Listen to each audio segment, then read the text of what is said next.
Welcome back to TBC You Me. In this podcast, we delve into the profound teachings of the Bhagavad Gita and connect its eternal wisdom to our daily lives. Today marks another deep dive into chapter 2, where we'll cover verse 46 to 50. These verses guide us towards focusing on the larger purpose of life, learning detachment from the results of our actions, and living with equanimity. As always, we'll explore practical ways to apply these teachings to our fast-paced, modern lives, backed by real-life examples and fascinating research insights. By the end of this episode, you'll walk away with a deeper understanding of how to live with purpose and clarity.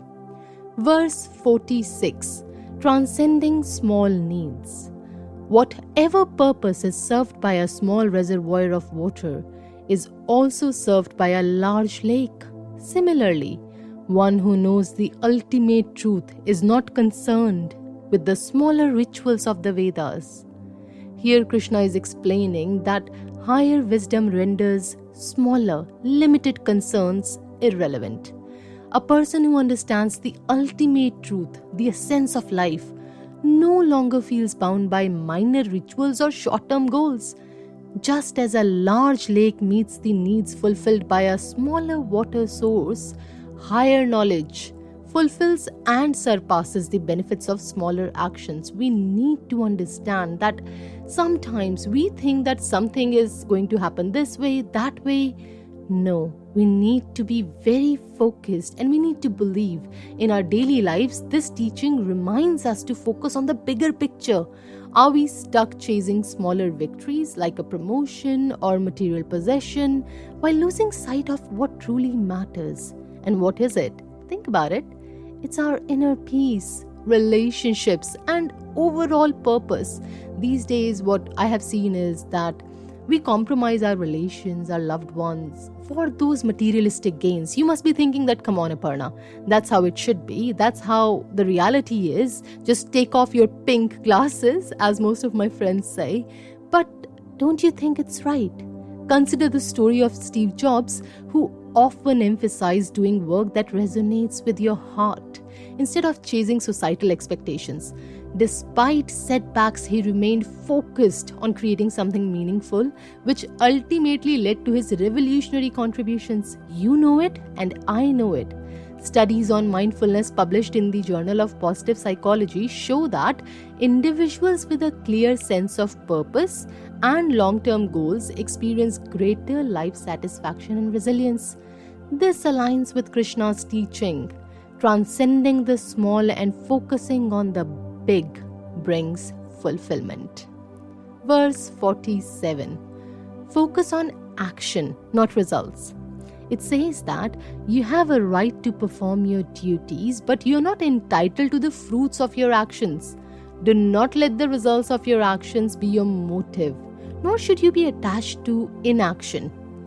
This verse emphasizes Karma Yoga, the path of selfless action. Krishna advises us to focus on our efforts rather than obsess over the outcomes. This teaching challenges the common belief that success is solely defined by results. Instead, fulfillment lies in sincere efforts. I still remember when I was preparing for UPSC in India, everyone used to say it doesn't matter if you are not giving the results. Doesn't matter if you're studying 16 hours, 20 hours, it doesn't count. And most of you in your school, in your colleges, in your office as well would be having the same situations where you know you're giving your 200%, but if there is no result, it doesn't count. Whereas in this teaching, it's absolutely different. Krishna is telling us to focus just on your action. Forget about the results.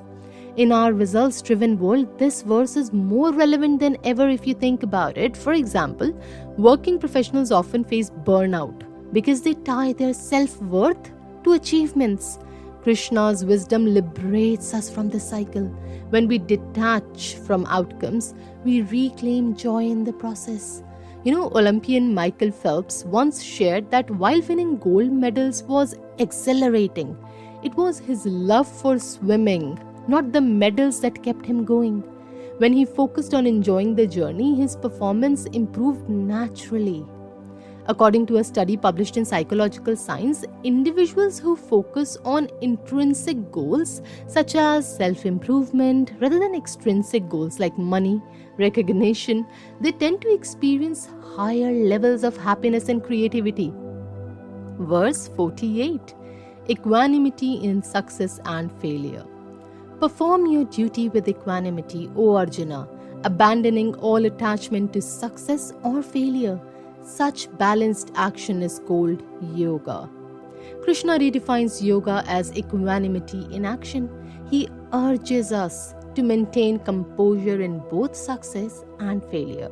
This balance prevents extreme emotional highs and lows, allowing us to act with clarity and peace. You think about it, like when you fail and when you succeed, what is the difference in your emotions? There's a high, there's a low.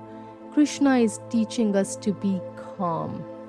In the face of setbacks, this teaching encourages resilience. Whether it's a failed project or a personal disappointment, equanimity helps us move forward without being consumed by negative emotions. Okay, let me give you an example. J.K. Rowling, the author of Harry Potter, faced numerous rejections before her book was published, okay? You know this, I know this, everyone knows this story, but instead of giving up, she maintained composure, kept trying, which eventually led to unprecedented success.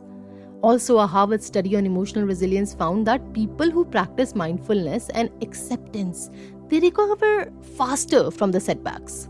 This aligns with Krishna's teaching. Balance helps us navigate life's challenges. Simple as that. So today, when you go away from this podcast, make sure that you find your balance. And it's okay, that you can lose track of it, but always remind yourself, make sure to bounce back. That is what matters. Verse 49, the dangers of attachment. It says that, O Dhananjay, discard fruitive actions which are far inferior to the yoga of wisdom. Seek refuge in this wisdom, for those driven by results are miserable. Krishna warns against being driven solely by the results, and actions performed with wisdom and detachment lead to peace. While attachment creates dissatisfaction and suffering, that's what he's telling Arjuna now. In the corporate world, the constant chase for promotions and accolades often leads to stress, unhappiness. Krishna's message is a reminder to prioritize meaningful work over external rewards. I have been in this situation recently as well. I saw in office when there was something going on about promotion and stuff. I got a little stressed, but then I reminded myself, do your work properly. Just focus on giving your best. Leave everything aside.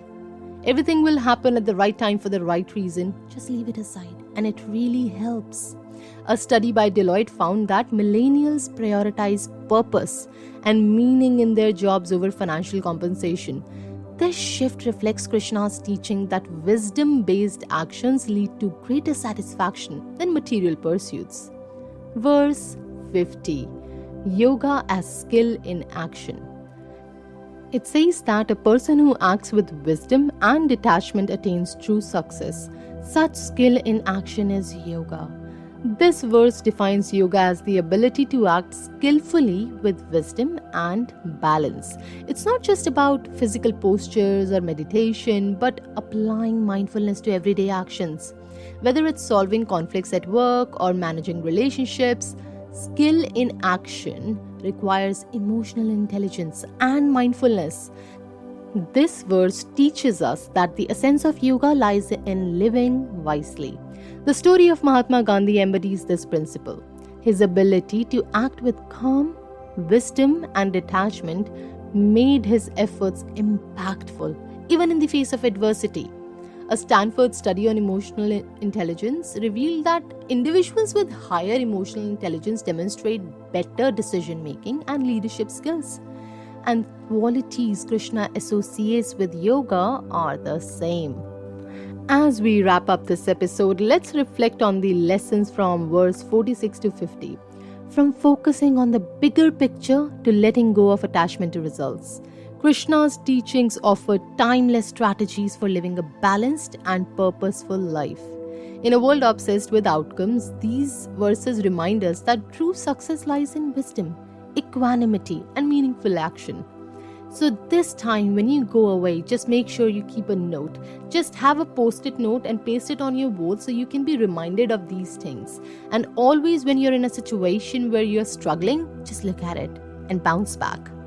Thank you for joining me on this journey. Don't forget to tune in next time as we explore the next set of verses and uncover more of Krishna's profound wisdom. Until then, take a moment, reflect on your actions this week. Are they aligned with wisdom and balance? Think about it.